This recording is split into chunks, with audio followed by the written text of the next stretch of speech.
Assalamu alaikum, Sayyidi. Wa alaikum salam wa rahmatullah.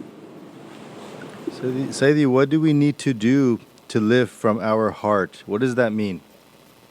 What is that? What do we need to do to live from our heart? Live from your heart? Yeah, you gotta get better questions than that. These are like the beginning stuff. Get your meditation book. You guys have to get the questions 1 week in advance. Go through all the emails, go through everything, get a team of people and come up with these questions that are coming all through the emails, not the last 5 minutes before the broadcast find the simplest thing to ask me. These things for the people who are watching online, 400 people and then 5,000 people by the time it broadcasts out, they don't want to hear the same thing over and over. And anyone coming new, alhamdulillah, you get the meditation book, you get the timeless reality book, get the levels of the heart, get the book on the Hajj, get the curriculum. You know, have you ever seen like a advanced calculus course and all of a sudden somebody stand up and say, how do you do the 2 + 2?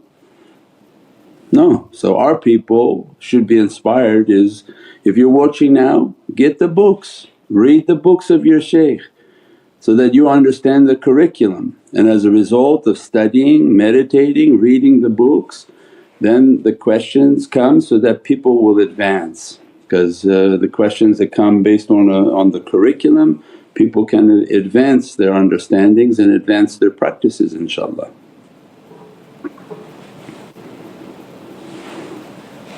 As-salamu alaykum, Sayyidi. Wa alaikum salam. Sayyidi, in regards to the reality of Satan being a servant of Allah, is it still permissible to hate him and treat him as a complete enemy? 100% he is not a servant that you have to worry about. That's why the talk last night was very clear. He's not your friend.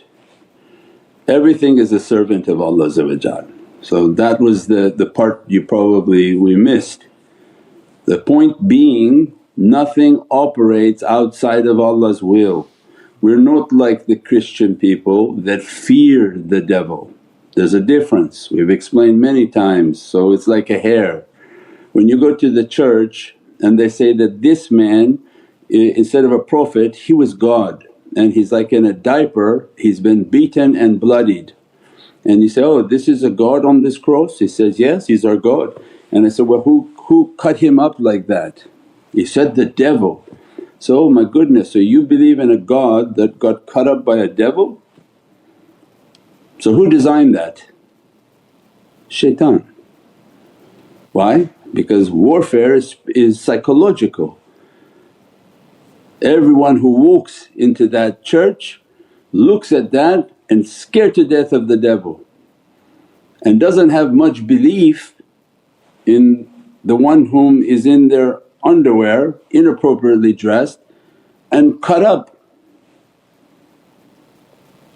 So this is a psychological warfare by shaitan.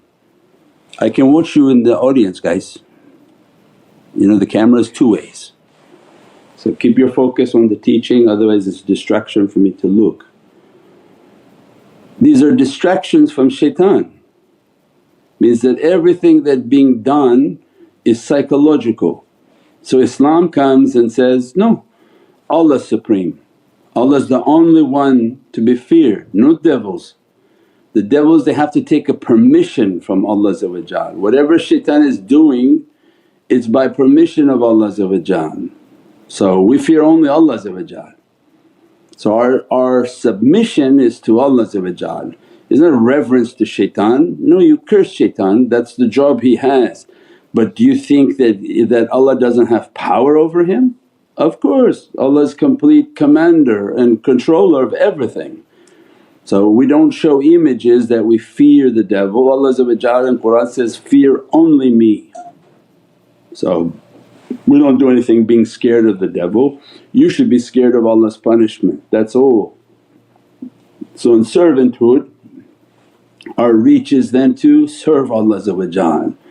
Love Sayyidina Muhammad as a result of that, then when you're good with Allah, good with Prophet, you should be protected by these devils, protected from these devils by Allah. So that's what it meant, not to start getting confused about the devil. It's just a way of understanding of how shaitan fooled these communities.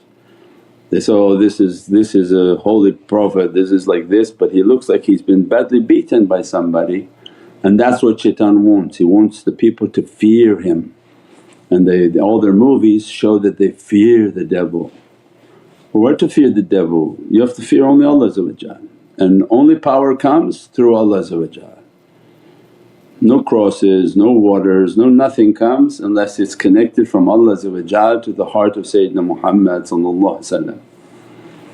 And that's the greatness of Islam and the power of Islam and the love of Sayyidina Muhammad, inshaAllah.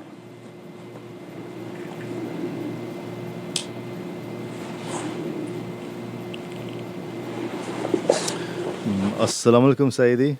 Wa alaykum salam wa rahmatullah. Sayyidi, when we pray, I close my eyes to try and connect through the heart. I went to a local mosque and they told me not to do so. Is it wrong to close the eyes when praying? It's wrong to go to the local mosque.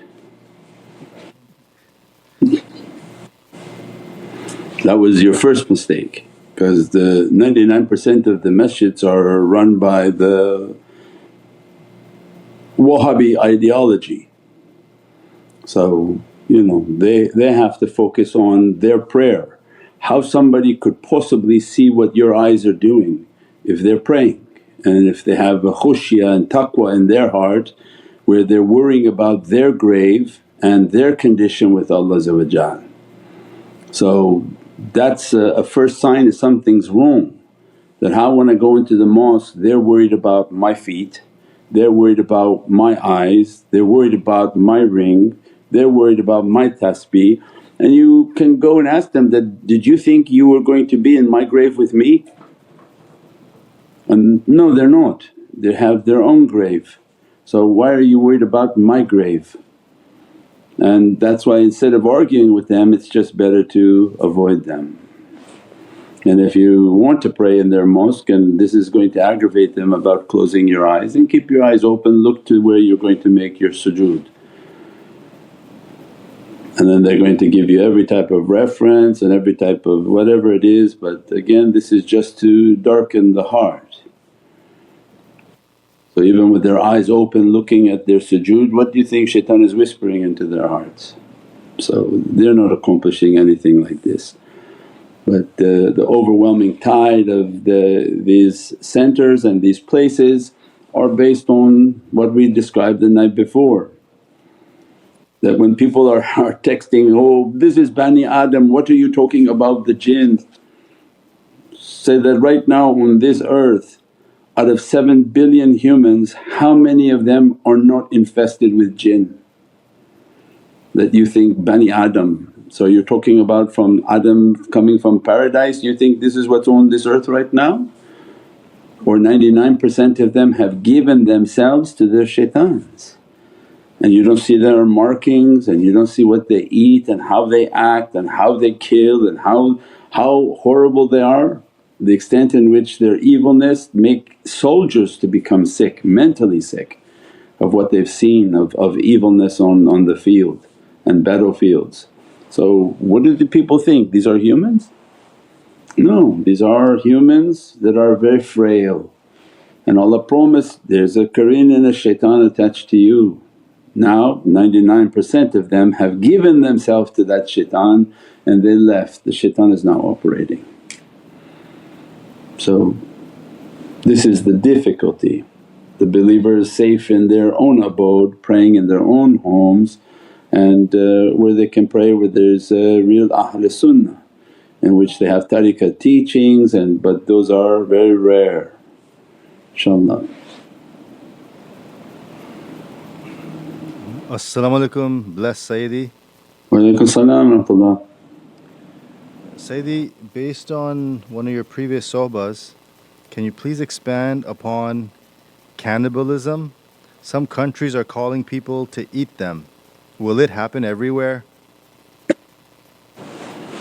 This is what we just talked, these are all the devils. These marada, their food are humans. Not a human from paradise, So that's what we said, when they say, oh these are Bani Adam, this is a statement of somebody who has no mind. So Bani Adam means the people of paradise. How many on this earth are Bani Adam, are people of paradise? Maybe 124,000, they are awliya, and few that are following them and that they struggle to keep the shaitan out of them. Those are very few, nobody wants to sit and meditate. We said, look at the community, they say, oh we love paradise. How many are in the circles of paradise around the world? Very few, very few. Those are the people whom are trying to fight the devil from possessing them. How many times through Qur'an Allah says, don't leave dhikrullah. Why? You become cursed. Now Suratul Jinn is opening in this holy month. Why in the month of Prophet the reality of 72 and the gates of paradise and the 72 martyrs of Karbala and the reality of Imam al-Husayn, why Allah made Surah 72 to be jinn? Because if someone doesn't understand the inner workings of their reality, they already lost their outer reality. How could you know anything about yourself when you don't know anything about yourself?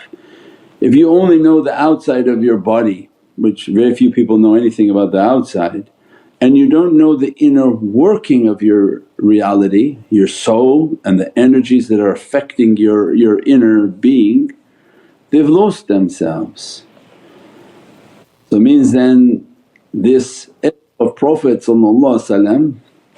is a very close understanding to what are the jinn, what are these energies that Allah created, what are these creations that are unseen, how are they affecting us with our spirituality and how is it affecting us with our physicality. That's important because then you see these people, they're no longer Bani Adam, because this is not the diet of Bani Adam, the flesh and blood of humans. This the Prophet described of the backbiters. These are satanic beings, shaitanic beings, ifrit and marada. As a result of entering into the humans, they have the appetite of the shaitans, they have the images and the markings of shaitans, they have the character of shaitans, they're highly flammable.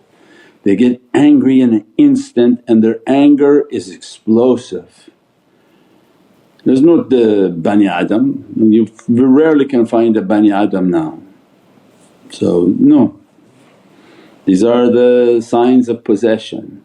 So we said a day will come in which people are crazy on the streets like the movies, just horrific violence. Why? Because these are the marada, these are the way they act. They're unstable energy beings in which they have no submission to God, they follow completely like a combustible fire. Imagine if everywhere you poured gasoline, every spark would make that gasoline to explode because it's explosive in its nature. They're walking gasoline, they're fiery nature that is very combustible. As a result, horrific violence, horrific character, everything.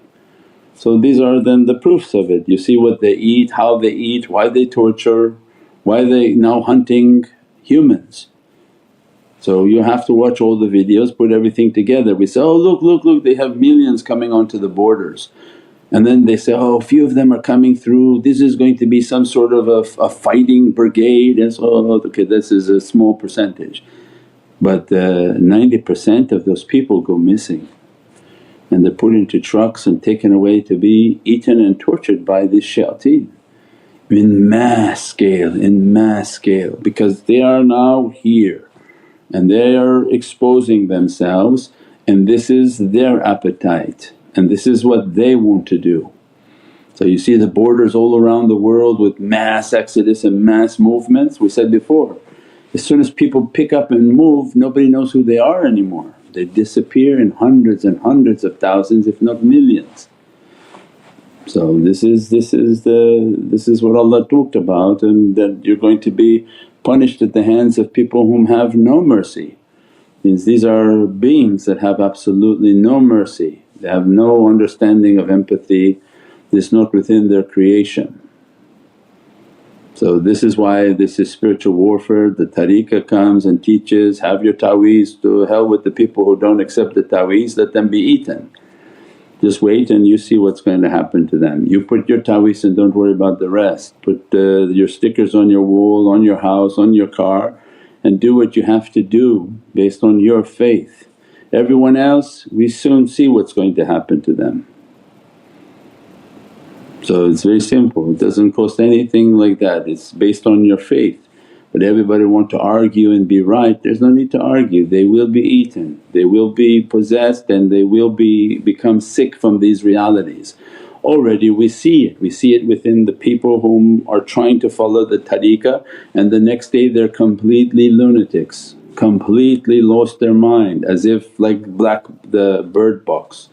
How many years ago we said that, and we've seen ourselves in the tariqah. One day you see they flipped, and you look in, something has flipped in the switch. And Allah save us and protect us, our families and our children and our loved ones. But this is a very real negative energy. If it grabs hold of a person, if they have a little bit of a disorder and they don't take care of themselves, and they have a little bit of darkness in their heart and they don't do the dhikr and don't do their practices, if that darkness overtakes, the servant changes immediately. They talk differently, they act differently, and finished. So this is a very real element, it's not something small, inshaAllah. As-salamu alaykum Sayyidi. Wa alaykum salam wa rahmatullah. Sayyidi, you said to know your enemy shaitan that you are battling so we can fight him, but that focuses back on us. So how do we maintain the right balance? By listening to our talks, we give you enough talk and the right balance that to know, oh these are the shaitans, how they eat, how they breathe, how they take our food. Cover your food, wear your ta'weez, you eat correctly, the foods that are correct, make your du'a, practice your energies to connect with the shaykh. But all day long if you want to YouTube every type of devil, all the names of the devils, all the tribes of the devils, you will become possessed. If you want to start making animes and just devils, something's wrong with you now. So you make 1, 2 and you understand and that's it. But the people all of a sudden they start wanting to YouTube every possible name of shaitans, and why? What's wrong with you? You just know that he's your enemy, the rest is connect the shaykh, connect your heart to the shaykh, connect your love to Prophet, make your durood, make your salawat. So it's very easy and very obvious. And somebody focusing too much on dark stuff, oh I just want to know what this dark book is. Why would you want to know what their dark book is? Their dark is really powerful. So you underestimate the devil and you start looking at oh this witch is on this YouTube and I wanted to see what the person says. You take 2 seconds, they hit you with something and you start to bleed and the bleeding won't stop. So that's why Allah said, why you want to fight the devil? Just seek refuge in me, say, A'udhu billahi minash shaitanir rajeem. He's your avowed enemy, you're not supposed to go near that. So you're given enough information to know that he's not your friend. Cover your food, put your isfan, do all the practices you're supposed to do, make your connection with the shaykh, with the love of Prophet, be charitable, connect your heart. And don't bounce around from different place to different place, because then your heart is not going to be connected to anything. So alhamdulillah. As-salamu alaykum Sayyidi. Wa alaykum salam wa rahmatullah. Sayyidi, as you mentioned that at lower scale all these bacteria, viruses are jinns. Are the useful bacteria the good jinn? If they control them, Are they unseen forces that are helping insan? That's why I read Surat al-Jinn. When the jinn heard the Qur'an and they're starting to open up from Surat al-Jinn, then we heard the Qur'an and it was ajaban, amazing for us. Then the jinn start to explain, from our communities we have very good believers and then we have not. I mean, just like in our world we have people whom do good righteousness and very righteous, and then those whom they don't do righteousness and they create immense mischief. There's no difference. So in the spiritual realm there are energies that are affecting us and there are energies that are sickening us, and there's a battle inside. And that's why when they show the microbes they show one entity eating the negative, and then they show sometimes the negative attacking all the positive. So there's a battle inside at a energy level within insan. Only now with the microscopes they can see it. They can see when your blood cells are being attacked. They can see when a pathogen is entered and how it now starts to attack. We said, what was a virus? If you look at the body and they bring up these viruses as if you're watching a alien movie. You know, if you put a nice background behind the scene of what's happening in a body and all of these little spheres like UFO ships, and then one comes into it and starts attacking the other one, attacking the other one. It's like there's a battle happening inside, and it's exactly that. And then when they introduce these false pathogens, they say, we're going to give you some pathogens to stop this virus. And say, those pathogens they didn't help stop anything, they actually helped. So they help this UFO alien attack within the person, and before you know it then all those creatures and negative energies are overtaking the person. And that's why I said, you study a parasite. How does something enter into the human body, attach itself to a nerve and now control your entire nervous system? They can't understand that. So they say, okay, well, do you think the greatest threat is going to be armies and men with guns, or one parasite? A strain of a parasite that released upon the earth, that it has the ability just to enter in and control the central nervous system, the muscular function. All of the different problems they have with parasites are astonishing. They enter in and just attaches itself and controls all the nervous system. How a parasite does that? When the big insan with a big brain can't control another person, can you hold a person and control their central nervous system? People don't understand spirituality more. You know, they think that because they're big and strong they understand and they know something. How we don't know anything? If you knew something then hold somebody and see if you can control their central nervous system. You don't even have the power of a parasite.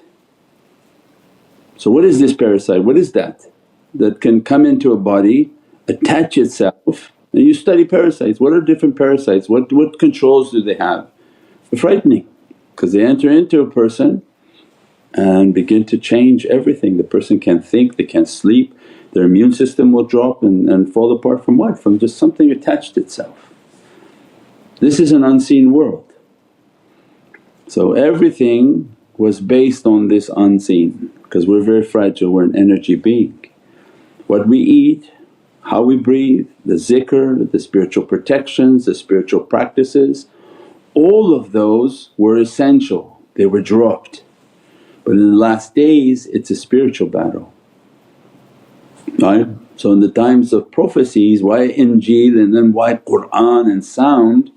Because they came with sounds from heavens and the sound shatters everything.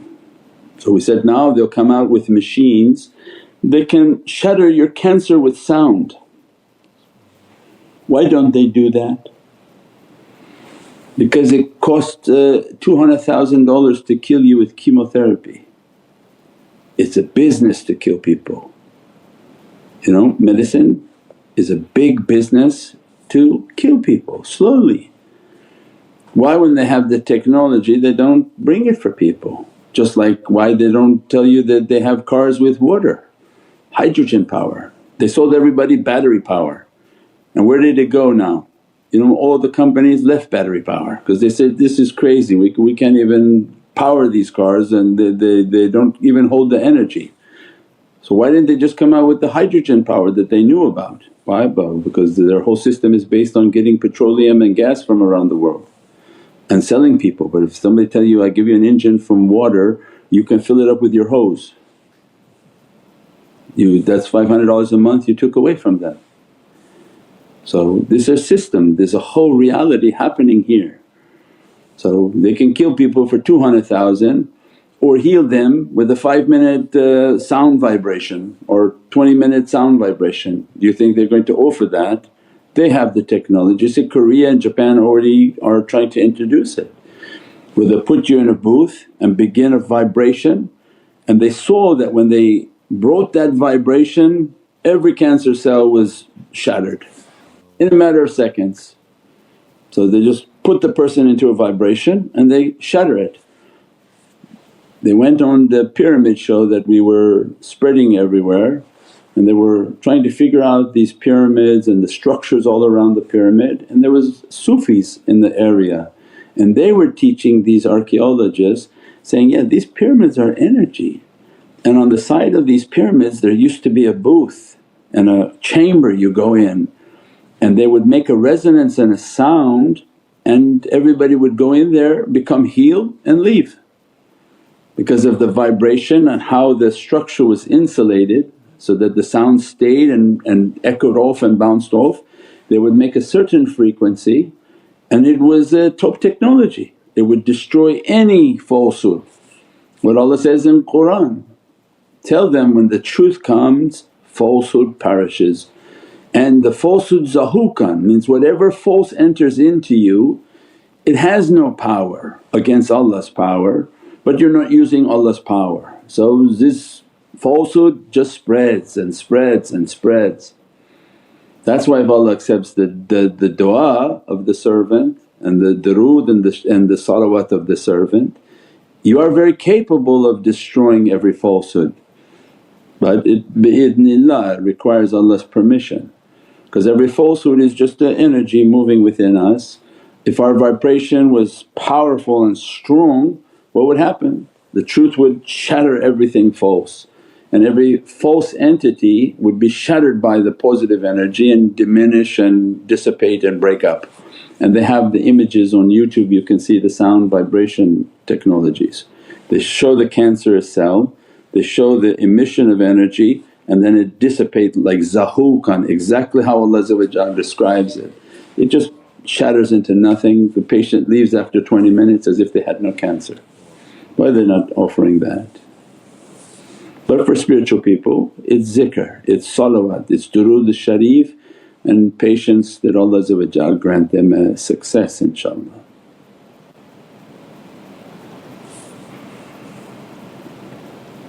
As-salamu alaykum Sayyidi. Wa alaykum salam wa rahmatullah. It was mentioned the other day that they are making genetically modified humans that are more powerful. Will the equation also be balanced on the good side as well? Yeah, this is the purpose of attending our majlis, to genetically modify humans to be Mahdiyun. So Putin said it and now spiritual people have been saying it. So this is a known fact that they know the genome, they know all of their different practices and AIs that they're doing, and you see us right there on the forefront countering everything.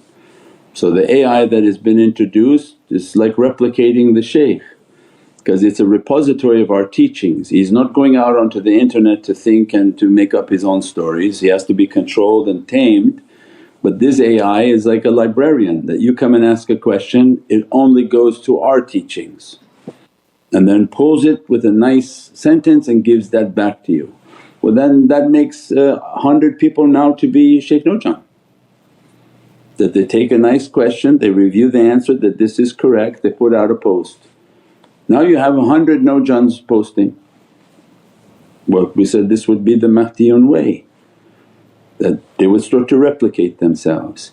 If they meditate, they become 100 Mahdiyun, 1000 Mahdiyun, 10,000 Mahdiyun whom what? Are connected to the channel, they get inspiration from the channel, and then their commanders begin to send them their inspiration into their heart. So Amir al-Mu'mineen means there's always an Amir, there's always a commander for all believers. But do they connect to these central command? No, they're connected to television. And what you're going to get from it, your Amir al-Mu'mineen became the TV right? Because where are people getting their guidance? What's your Amir al-Mu'mineen? Who's your Amir al-Mu'mineen if they don't believe in shaykhs? CNN, TV, we don't want to mention franchises of different TVs. Who's giving you your guidance? Who's giving you news and khabar and information or coordinates? Shaitan, and that's all that he wants. But when you do the muraqabah, do the practices and truly try to follow the tariqas that are trying to emphasize people, connect your heart. Why? Because every heart has to be connected to Amir al-Mu'mineen. So the Amir al-Mu'mineen for our time is Imam Mahdi, that this is the central command upon this earth because his physicality never left. So these are realities. For people who don't believe these realities, there's no-minded people and not educated people, and they often ask us that, give us a proof. But can I ask you, why I have to give you a proof? Why I have to school you? Why don't you go school yourself and then sit down and try to learn from us? Who said that I'm responsible to feed you your french fries and shake? Everyone's like, give us a daleel. Why? What kind of mentality is that I'm responsible for giving you daleel? You're responsible to go get your information. So let's ask you, why are there 4 prophets alive that never passed away? 2 within the heavenly realm and 2 within the earthly realm. If Allah kept them alive, were they for the benefit of mankind or for entertainment purposes? Because Allah's entertained by 4 people who are alive forever right? Why are there 4 prophets on this earth at all times? 2 in the heaven, 2 on earth. Who was in the heaven? Idris and Sayyidina Isa. Who was on earth alive at all times? Sayyidina Ilyas and Sayyidina Khidr. And when you go back and write and read the usul, they had a reason. The Sayyidina Ilyas is alive for those whom are trapped in calamities upon oceans and travellings. Sayyidina Khidr same, that if you're travelling through the oceans, lands, air, you ask for the madad and support of Sayyidina Khidr. So why Allah kept these 2 prophets from the hadd of dunya, and Sayyidina Isa and Sayyidina Idris whom they also have a madad upon this earth, but their description is more like they're in the heavens but they're also located upon the earth. Then you go study your own Islamic understanding that those 4 are on Arafah, and why we call Jabal Rahmah, and why all of Hajj is based on Arafah. Why is it based on Arafah? It is the pinnacle of faith. Oh, but what is on Jabal Rahmah? On the Yawm al-Arafah, these 4 prophets, their spirituality is there to greet Allah's servants. These are the Nabiyeen, they are the messengers and prophets of Allah, and the Ruhaniyat of Sayyidina Mahdi. But if they don't believe that or accept that, that's their problem. But the fiqh, there's 4 prophets. So why Allah kept them if it wasn't for madad and for support? It's not for entertainment, oh I just want to see how difficult the life of prophets can be upon this earth. But everything has a wisdom, but the people lost their understanding. And it's not for a shaykh to give you the daleel, it's for you to know that, oh I'm lacking in understanding, let me accompany this shaykh and learn. But everyone wants now, it's like you owe them a hamburger and fries. Why owe you hamburger and fries? So our guys can make a nice anime, why are there 4 Prophets left on earth? And the 2 of them have responsibilities of helping people. And if they have a responsibility, how are you supposed to connect with them if you're not supposed to call upon anyone? Because their belief system is lies. You are supposed to call on Allah's servants, and that's why Allah has these servants, call upon them. This is a sign of humility and belief. And even we gave in the month of Rajab the belief that Allah asking all His creation, go and ask Prophet for your forgiveness. Is a command from Allah, ask them to ask Sayyidina Muhammad for his forgiveness. If all other Prophets are to help you from difficulties, Sayyidina Muhammad you're supposed to ask forgiveness. So this is a big reality. Why? Because this is the intercession of Prophet into the presence of Allah. So asking forgiveness is a big station, it's an immense station that Allah is telling us in Qur'an, ask Sayyidina Muhammad for his forgiveness. So it means that he must have an immense power to forgive and must have an immense proximity to Allah. Yeah, the tariqah is filled with a wealth of knowledge. It requires people to be humble, to come and sit and learn, not be demanded of something. That's why they get blocked and they'll never reach these realities. And like we said, the days are coming now, you don't believe in ta'weez, no problem. When they start eating you and eating your family, then you try to find one of these ta'weez hopefully. But until then our people get what they need and put these belief and enact and activate our beliefs for a day of difficulty that is everywhere inshaAllah.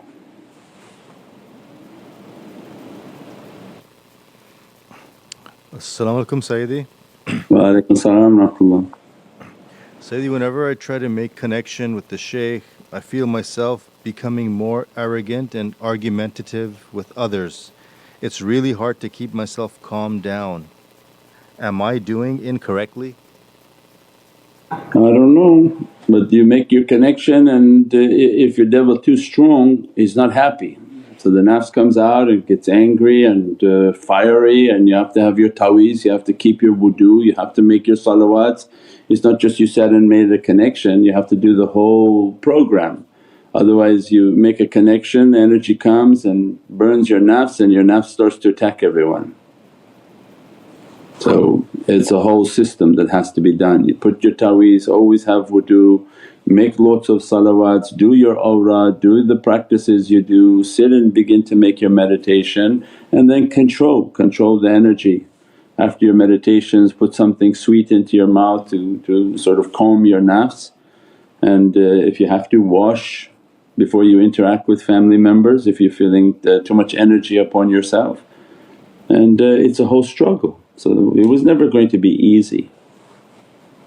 But definitely if you ride it too hard then it starts to jump. And if you've ever seen a horse that you're trying to break in, it's a wild horse.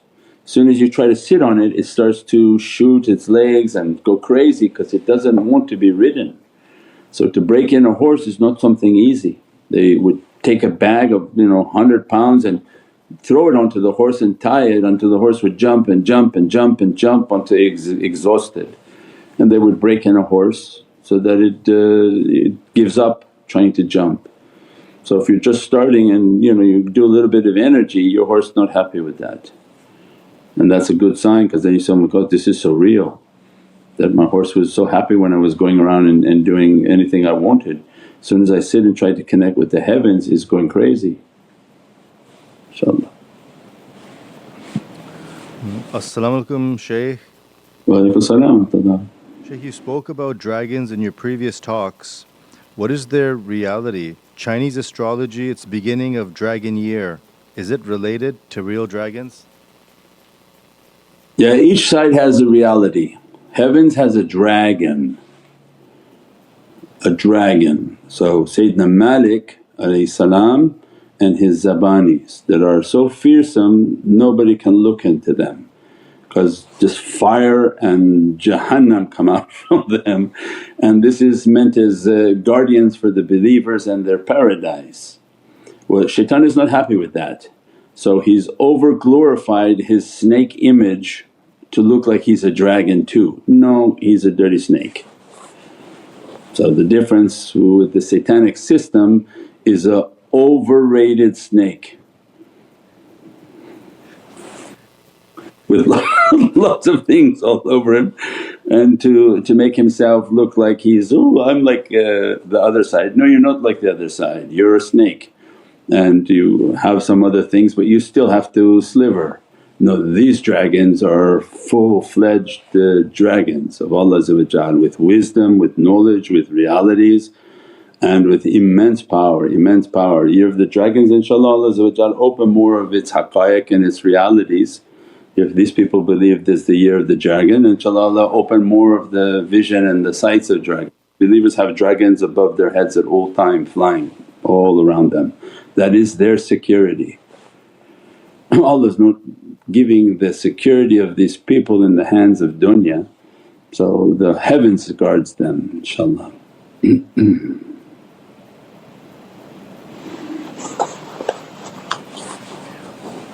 As-salamu alaykum Sayyidi. Wa alaykum salam wa rahmatullah. Sayyidi, could you please give some guidelines if someone would open a zikr center under your guidance? You have to email us, that's not something that we open up on television because people are not mentally well. So last thing you want to do is have places where people are not trained and doing inappropriate things to people, inappropriate guidance. Right now guidance is very dangerous. Somebody who's not purified and wishing to touch people and to harm people and to misguide people. So that's not something that's important for people to open up guidance centers. So what's important is that people watch the broadcast, connect with the shaykhs. If there's anything specific then you email at help me, and in the subject put in that to open up a zikr in a location and what do you want to do with that. Those whom are guided and get guidance from us on exactly how to do something so that they're safeguarded, and then they watch the zikrs, the live broadcast, and then so those are separate cases, so they have to email. But in general, on a general broadcast, no, don't open up any centers, don't do any zikrs. Gather with your family in the living room and some friends and just watch the zikr, watch the talks, and then afterwards you can enjoy the talks with each other and say, oh gosh, you talked about like the 4 prophets, what's that, and did you take this in your notes, and it's like this. And then if there's questions go to the help me and ask the questions. So it's more of an interact with our existing broadcast. Not everybody, we described before last night was very clear. So our anime guys have to show that a car driving and at the head, at the destination is my shaykh, and on this road are signs of all the distractions, because everybody else going to put up a sign for themselves that you come to sit with me and you don't have to go to the shaykh, and that becomes everybody making their own little shop with their little signs, come to me, come to me, come to me. And that's the greatest danger, is that the person enters the path, they got to reach to the shaykh. They have to be connected to the shaykh, they have to have a communication with the shaykh. All the other shops, for what? They become a distraction. Can you imagine then the person now stops at the shop and sits there for years forgetting that he was even on a path to go and connect with the shaykh. And every shaykh is different, they have their own ways to catch people and to teach people, and we have what's been guided to us and taught to us. So through these media, if people are listening and reading and understanding, then they're meant to reach to us. And then the anime would show or the graphics would show, all these little signs of people saying, stop here, stop here, stop here, stop here. All of those are distraction until they reach to the shaykhs inshaAllah. So we don't want to open that type of problem where everybody opens a place and tries to do something. But in their living rooms they're watching the shaykh, they're hearing the teachings of the shaykh, not the teachings of some person, because the person may say, we're going to do like that, we're going to do like this, and he's like, what? That's not what the shaykh was saying, and that's the danger. So alhamdulillah, watch the live broadcast, interact, help me is the email available for everyone, and communicate, and again let your case be known inshaAllah, and that way also you come under the vision and the nazar of the shaykh. Make comments on the videos, on the posts, on the Facebook, on social media, and they're all being observed, and that's the khidmat. This is the service that everyone is doing, is under the observation of Nabiyeen, Siddiqeen, Shuhada'i wa Saliheen, that all of them are observing this khidmat and this service in the way of Allah inshaAllah. Subhana rabbika rabbil izzati amma yasifoon wa salaamun al mursaleen walhamdulillahi rabbil alameen. Bi hurmati Muhammad al Mustafa Basir Surat al Fatiha. Shafati Rasul Kareem. Ameen. So our guys make an animate that why are there 4 Prophets left on this earth? That you were supposed to ask them for help.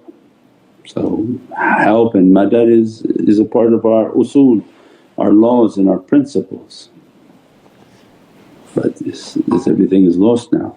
As-salamu alaykum wa rahmatullahi wa barakatuh. This is Shaykh Nurjan. Thank you for watching the video that you're watching. InshaAllah, if you're happy with the content and happy with these programs, please support the button below, the programs that we have for our orphanage repairs, our water well, Give the Gift of Life, our mobile food vans. We have now 5 vans, Vancouver, Chicago, Los Angeles, Pakistan. There's many programs that reach thousands of people and rescue foods and give those supplies to people in need. Your support is greatly appreciated. Also, be so kind as to leave loving comments, and please share the stream. Every bit counts. As-salamu alaykum wa rahmatullahi wa barakatuh.